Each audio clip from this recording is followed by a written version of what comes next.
Good evening everyone and welcome back to my channel. If you're new here, hello and welcome. My name is Mawahib. So in today's video I really want to focus on post-burn rough tops because it's a question that I get asked a lot. I just thought it'd be perfect to make a video about it to answer all your questions. So the first thing that I want to start with is, why do post-burn rough tops appear? So the reason why post-burn rough tops appear is when your wax melt pool cools down at an inconsistent rate. Literally guys, that is it. Moving on to my second question is, do you need to worry about your post-burn rough tops? And my answer is absolutely not. There's nothing for you to worry about. There's nothing for you to give yourself a headache about.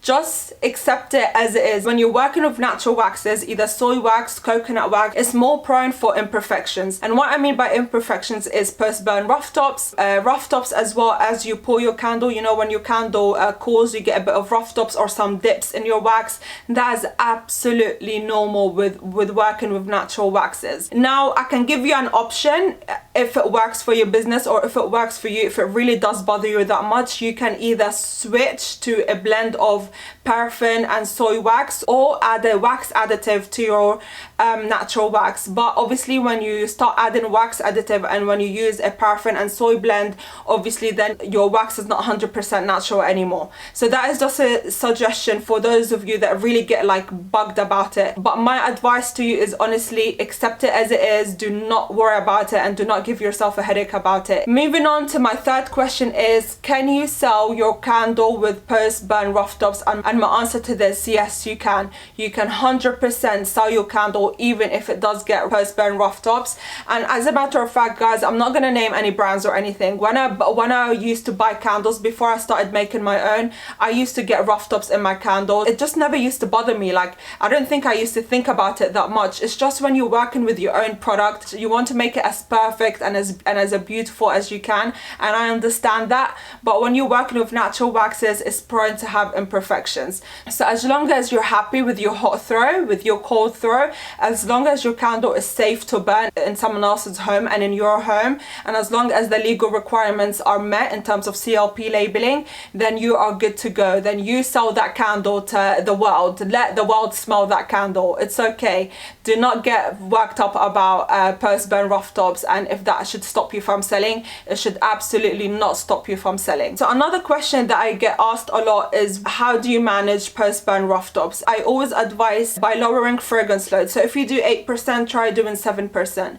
But overall, if you're not happy with the hot throw and the cold throw that you're getting from 7%, but you're not getting any rough tops, then move up to 8%, guys. If you're too focused on things that you cannot control, you're gonna kind of lose focus on things that you can make better. For example, the hot throw and the cold throw and the overall burn of your candle. I would suggest, my advice, try lowering fragrance load, but if it doesn't perform well in terms of hot throw and cold throw, then stick to your regular percentage of fragrance load of 8% to 10%, and some people to 12%. Also, the reason why, just to make it clear as to why I suggested lowering fragrance load, you know that I test with essential oil candles. When I do my own blends of essential oil, I go as low as 5% fragrance load. I haven't dealt with as much post-burn rough tops, but again, it's not something that would bother me. Even if it does happen with my essential oil candles, it's okay. Okay guys, so I want to show you a few candles of mine. In last week's video, I tested C6 wax. So I also had one of you lovely people commented on my comment section down below about rough tops with C6 wax, and I want to share that with everyone just in case I can help anyone out there who is working with C6 wax. And I'm also going to introduce other waxes for you guys, but let me just start with C6. So you guys know that I did two candles, right? One essential oil and one fragrance oil in C6. So this is after 4 hours of burn. As you guys can see, I don't have any rough tops. It's completely smooth. However, my essential oil has a dip. Can you guys see that? It has a dip right there by the wick. So here's the difference. This is essential oil and this is fragrance oil, and they're both at 8% fragrance load. My point is with that is not every candle is going to get rough top, because again, rough tops happen when your melt pool is cooling at an inconsistent rate. So in the case of this candle, it probably cooled down in a consistent rate, but this one it didn't. As you guys can see, I used literally the same wax, obviously different wicks and the same fragrance load, but I still got a dip here. I'm gonna move on to the A05 wax. So this is the A05 with a wooden wick. Can you guys see the rough tops there? That's post burn rough tops. I'm not worried about it, guys. I'm getting good hot throw, I'm getting good cold throw. However, my wick is too big, so I do want to wick down in terms of my wick, but this is the rough tops. And would I sell this candle? Yes, I would. As long as my candle's of course safe and performing the way I want it to perform, then yes, I would sell it regardless of the rough tops. Moving on to the 464 wax. So as you guys can see here, I have the tube wicks and I got frosting. Can you guys see that? I got frosting post burn top. It does not define the quality of your candle or the quality of my candle. Eventually when I start selling, I am planning to stick to natural waxes. I haven't made up my mind if I want to stick to soy wax, coconut wax. I'm still testing and seeing what works best for me.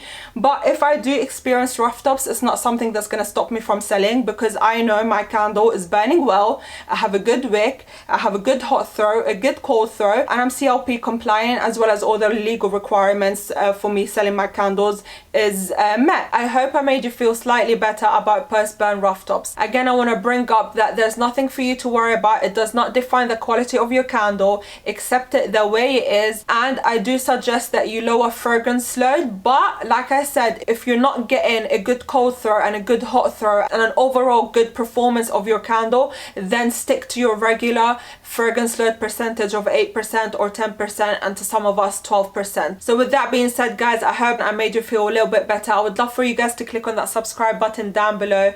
Give this video a huge thumbs up. Comment down below on what videos you'd like to see from me in the future.